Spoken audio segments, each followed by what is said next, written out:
Ladies and gentlemen, my name is Father Beni, and let us begin our reflection today with the Gospel of John, chapter 1, verses 1 to 18. In the beginning was the Word, and the Word was with God, and the Word was God. He was in the beginning with God.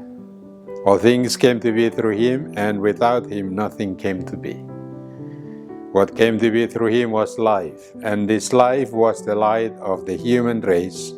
The light shines in the darkness, and the darkness has not overcome it. A man named John was sent from God. He came for testimony, to testify to the light, so that all might believe through him.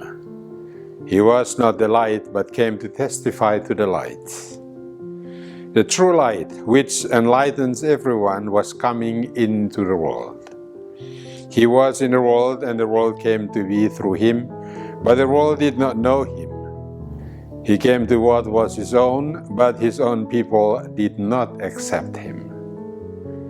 But to those who did accept him, he gave power to become children of God. To those who believe in his name, who were born not by natural generation, nor by human choice, nor by a man's decision, but of God. And the Word became flesh and made his dwelling among us. And we saw his glory, the glory as of the Father's only Son, full of grace and truth. John testified to him and cried out, saying, "This was he of whom I said, 'The one who is coming after me ranks ahead of me, because he existed before me.' From his fullness we have all received grace in place of grace, because while the law was given through Moses, grace and truth came through Jesus Christ. No one has ever seen God, the only Son, God, who is at the Father's side, has revealed him." The Gospel of the Lord. Father Mark Link, S.J., tells us the following story. There was a man named Bill. He was a prominent contractor. In time, the pressure of his business caused him to turn to alcohol. Before long, he separated from his family and his business went bankrupt. One day, Bill was walking down the street. He happened to look down. There, in the sidewalk, was a bent, rusty nail. Bill thought to himself, "That nail is a perfect picture of me.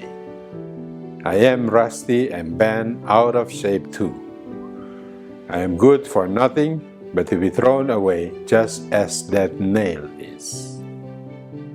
Bill stopped, picked up the nail, and put it in his pocket. When he got home, he took a hammer and began to pound it straight. Then he took some sandpaper and removed the rust from it. Next, Bill placed the nail alongside a new one. He could hardly tell the difference between the two. A thought flashed through Bill's mind. His life could be straightened out and sanded clean again, just as the nail was. But it would not be easy. Could he take the hard blows and the sanding? He decided to try. Today, Bill is reunited with his family and he is back the construction business. He owes everything to that old rusty bent nail that he found on the sidewalk at just the right time in his life.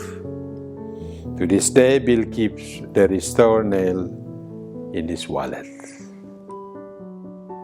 My friends, if we call the Gospel I just read the story of God, the second story of Bill is just our story. Bill represents us all in and through his journey of life. Keep in mind that Bill failed but found his way back in and through God.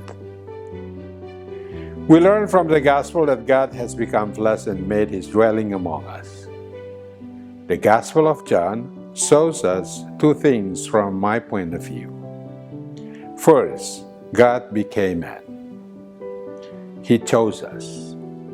He did not become anything but human.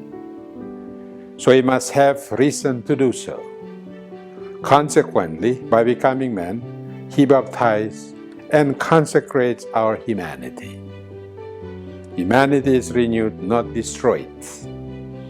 In the parable of the Good Shepherd in the Gospel of John, chapter 10, verses 10, it reads the following. I quote, "A thief comes only to steal and slaughter and destroy it. I came so that they might have life and have it more abundantly." He doesn't take away our humanity, puts or implants with something else. God takes our humanity to be His. He identifies Himself like us. He therefore understands, feels, walks, eats, and sleeps, etc., like the rest of us. And He finally died on the cross to save us. So salvation is His purpose of coming and making His dwelling among us. That takes us to my second point. He dwells among us.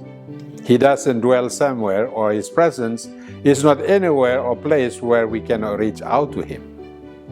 He makes His dwelling among us because He becomes human flesh.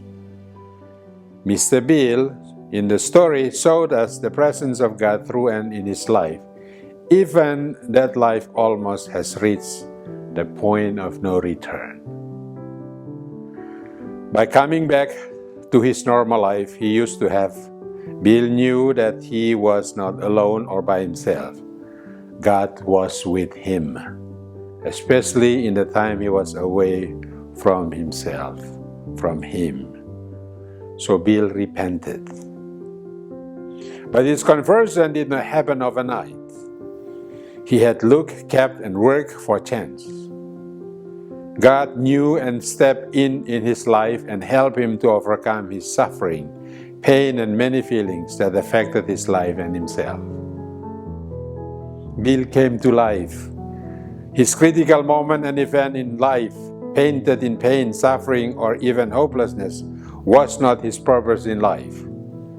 God must be with him in his journey of returning to Himself. Jesus transformed him. He doesn't let Bill fall into nothingness or complete loss.